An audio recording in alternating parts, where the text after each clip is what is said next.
Transformers, more than meets the eye. Autobots wage their battle to destroy the evil forces of the... Hello everybody, this is Toys R Us, and for this special video showcase we're going to once again be returning to the very popular feature of looking at an original Generation 1 toy catalogue stroke checklist. This time we've got an amazing one. This is an American 1988 toy catalogue, and it's got some absolutely brilliant figures inside this. Now this is pretty special for me as well because, again, as you can tell by my voice on my channel, I'm a UK based collector, and I know you've probably heard it a few times and I'm not going to go on about it too much, but in the UK there was so many figures that we never were released, pretty much like Swoop from the Dinobots. So some of them we knew about and they were sort of, you know, teased, shall we say, in some of the original flyers, but loads of these on here I had no idea about at all until I became an adult collector, and of course we had the internet and everything like that. Apologies for getting that straight, it took a bit of doing, didn't it? So some of these for me again are just mind-blowing to look at and see in a catalogue like this, not, you know, on a computer screen or in a guidebook. So I'm only going to point out a few of them, but let's get started with A, the happy memories if you've got them, and B, looking at what was released at the time. So here of course is the Powermaster Autobot leader Optimus Prime. Again, this is the Hasbro catalogue, so it's not Jinrai, and they are not Godmasters, they're Powermasters. But what I do like there is, of course, Haikyuu is missing from the front of him, even though he's all combined up.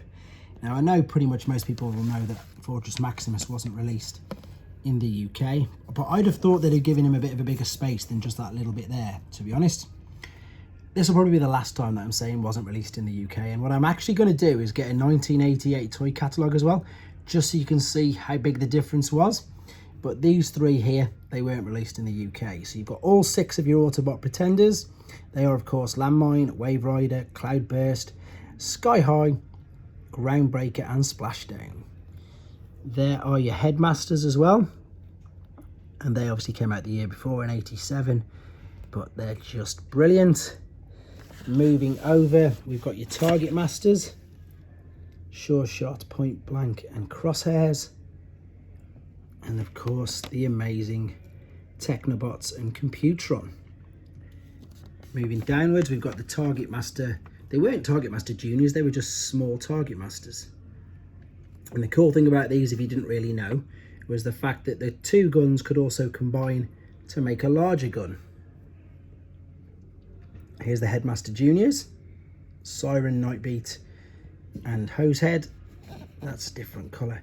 What I've noticed on most of these is the figures that actually came out eventually being grey pieces, a lot of them in the catalogues, there must be the test shots, are all white. Right, Triggerbots, there we go, Dogfight, Override and Backstreet. Double Spy. So there you go, yeah, Punch and Counter Punch. I still love that figure so much. Pretender Beasts, Catalogue and Chainclaw. Clones. Pretender Vehicles. Well, just the one, because obviously there's one Autobot, one Decepticon. Gun Runner. Quickly come back here to Quick Switch in all of his modes. That's right, 6 of them if you've not seen him before. Monster Bots, these were a bit like the Sparker Bots, these could also fire sparks. And most people are still surprised that when they find out that they're Autobots. There's the Sparker Bots, the smaller ones.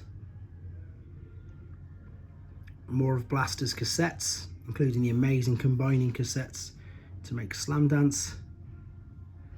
And then finally for the Autobots, the Powermasters. Again, Powermasters, not Godmasters. Getaway, Slapdash and Joyride. And you'll notice that this is a huge amount of Autobots.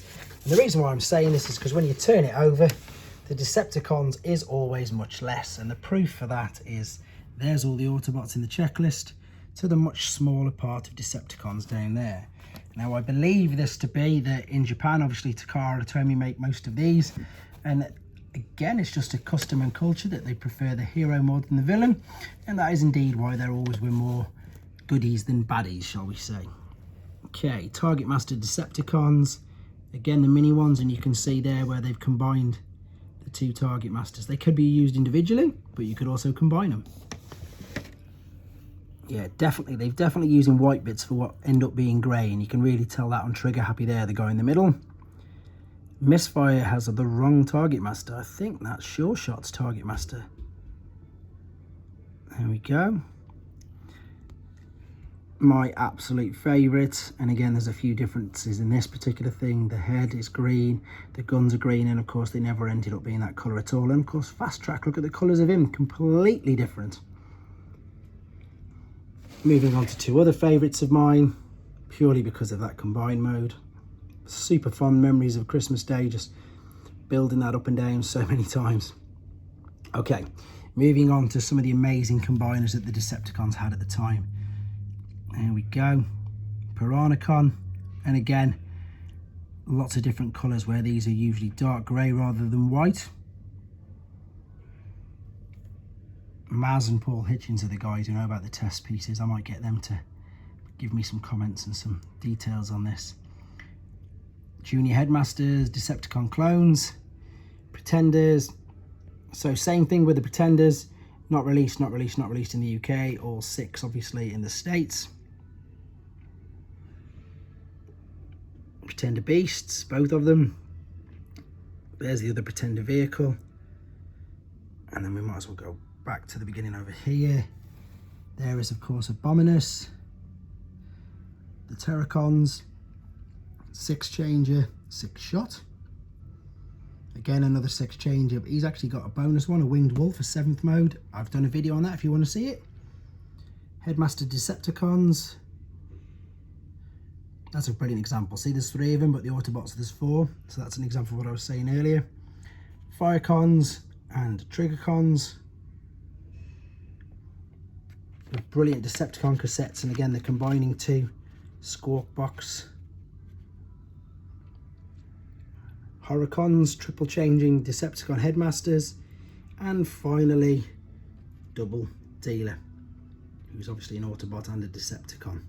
Anyway, there we go guys.